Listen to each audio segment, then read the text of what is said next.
I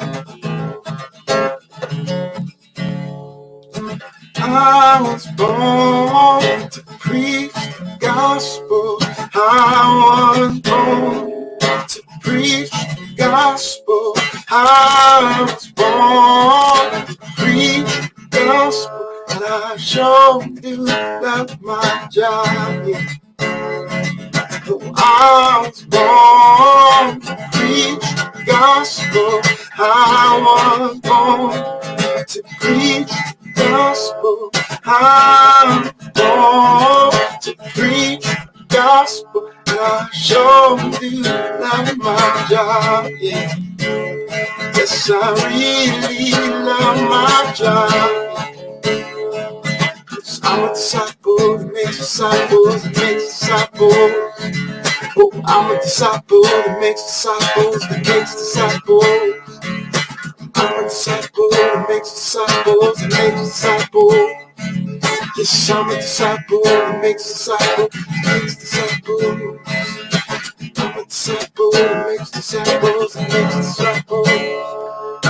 I'm a disciple that makes disciples that makes disciples. Get firmly rooted. So let's get firmly rooted. Let's get firmly rooted. So let's get firmly rooted. Oh, I'm a disciple that makes disciples that makes disciples. I'm a disciple that makes disciples that makes disciples. I'm a disciple that makes disciples that makes disciples. Let's get firmly rooted. Firmly rooted. Let's get firmly rooted.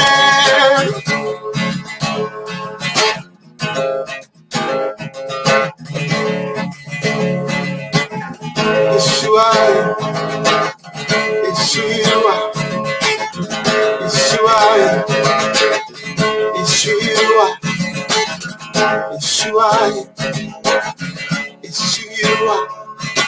I'm a disciple that makes disciples that makes disciples.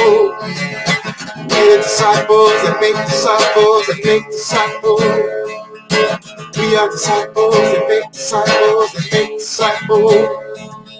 We are disciples that make disciples that make disciples. Let's get firmly rooted. Firmly rooted.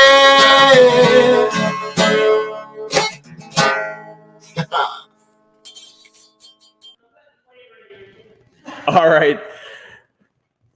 Hey, everybody. Welcome. Happy Monday morning. It's a little bit wet out there. Here I am going live, and I should be running the coffee shop, but we're making it work. We're making it work. Brian Vlaming, good morning. My cousin Dave, good morning. Jackie Matus, good morning. Nikki Chasen, good morning. Anne Marie, good morning. Bert Reggiani is in the house. And by the way, Bert wants to know, let's see, where's Steve and Diane and all the people he's used to seeing? I mean, like, he's worried that the rain kept you away, right? Like maybe you melt or something out there in the rain. Oh, we'll just give you a hard time. Roger Fondorf down at Firmly Rooted Greendale. Good morning. Hey, we're going to cover a lot of verses, but it's not a whole lot of information. We learned last week that Paul was on his way to Jerusalem. We know that people prophesied that if he got there, bad things were going to happen. He didn't care about that. It didn't bother him. He wanted to step into whatever it was the Lord had there for him. When he gets there, everybody has this great idea that he should shave his head, make a vow, go to the temple, show himself doing all the right stuff because he was being accused of doing all the wrong stuff. He does exactly what he's told, and they lie about what he did. They literally, the demonic influence inside of Jerusalem is crazy. They start screaming and yelling that Paul brought a Gentile into the temple, which is bad. He didn't. He did just the opposite. But you see, that's exactly what they did to Jesus. healed people, set people free, cast out demons, crucify him. Right? Never spoke a falsehood, was always speaking the truth. The demonic influence is always going to be loud, and it's always going to be angry, and it's always going to be violent. Paul asked to speak to the crowd. So he speaks Greek to the soldiers, and they say, hey, aren't you this guy? No. I'm Paul. I'm a citizen of Tarsus. I'm a Jew. So they give him a chance to speak. He now switches his language to Aramaic, and now he's speaking to the Jews. And he tells the Jews his whole story. He tells the Jews that he was out persecuting the church. He tells the Jews that Jesus met him on the road. Saul, Saul, why do you persecute me? I'm Jesus of Nazareth, whom you're persecuting.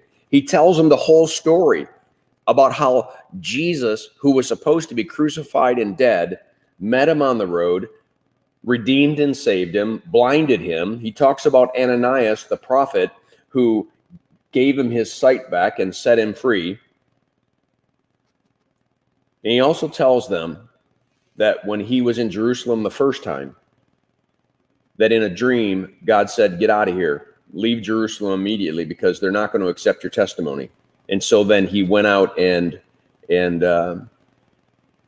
preached the gospel to the Gentile world. Then the Lord said to me, go, and I will send you far away to the Gentiles. The crowd's response?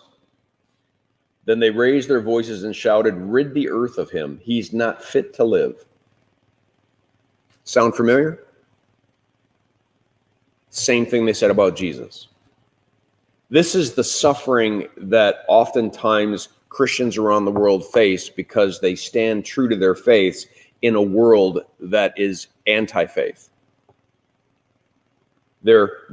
You see these bumper stickers sometimes that talk about coexisting. The problem is you can't, because people hate.